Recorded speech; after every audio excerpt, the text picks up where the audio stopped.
अस्सलाम वालेकुम वरहमतुल्लाहि वबरकातुहू। उम्मीद करते हैं आप तमाम अहबाब खैरियत से होंगे। आज के दर्स 9 में हम पढ़ेंगे इसमें इशारा व सब्ज़िजात। इसमें इशारा हमने आपको कंप्लीट तौर पर बताया है इन और आन, और उसके अलावा हमने बाकी जो चीज़ें पिछली क्लास में पढ़ी हैं वो आपको बताई हैं साथ साथ इसमें इशारे के साथ। आज हम इसमें इशारे के साथ जो सब्ज़िजात हैं, सब्ज़ी हैं, वो आपको साथ बताएंगे। सबसे पहले देखें, इन बॉदम जॉन आस्त ऑन गुजे फरंगी आस्त जी मेगा ऑन गुजे फरंगी आस्त।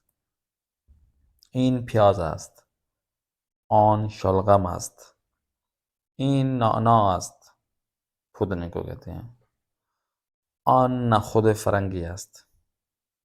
इन थोरब आस्त ऑन हवीज आस्त।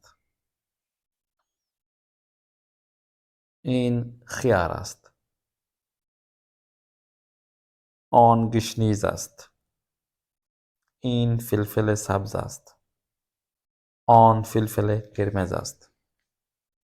इन सीर आस्त ऑन खदू सब्ज आस्त ऑन सीब ज़मीनी आस्त। एक मिनट पर दोबारा पढ़ लेते हैं।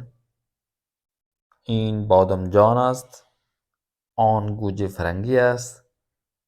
इन प्याज आस्त ऑन शलगम आस्त। इन नाना आस्त ऑन नखुद फरंगी आस्त। इन थोराब आस्त ऑन हवीज आस्त।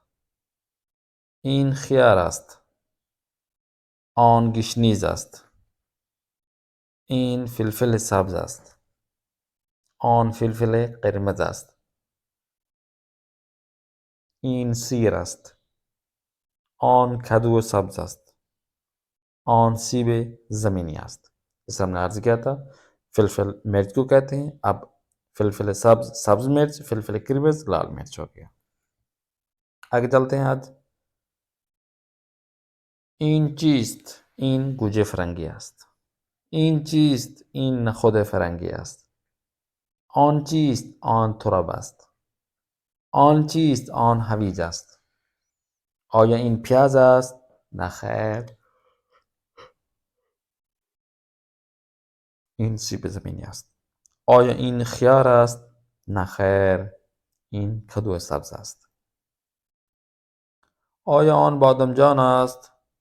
بله، آن بادمجان است. آیا آن سیر است؟ بله، آن سیر است. آیا این فلفل سبز است؟ نه خیر، این فلفل سبز نیست، فلفل قرمز است. آیا این نعنا است؟ نه خیر، این نعنا نیست، گشنیز است. آیا آن پیاز است؟ نه خیر، آن پیاز نیست، شلغم است. آیا آن سیب است؟ نه خیر، آن سیب نیست، گوجه فرنگی است. آیا این ترب است؟ بله، این ترب است. آیا این هویج است؟ بله، این هویج است. इसमें इशारा और उनसे बनने वाले साथ में जो सब्ज़ीजात हैं वो हमने आपको बताई हैं तफसील के साथ, मुकम्मल तलफ़्फ़ुज़ के साथ आपको बताई हैं। तमरीन में देखें, फ़ारसी में सब्ज़ियों के नाम ने आप कॉपी पर लिखना है और याद करना है। जब याद करेंगे और कॉपी पर लिख कर बोलचाल में लेकर आएंगे तो आपको इस इशारे के साथ साथ ये मुकम्मल सब्ज़ीजात जो आज हमने आपको पढ़ाई हैं वो आपको मुकम्मल तौर पर हिफ्ज़ हो जाएंगी।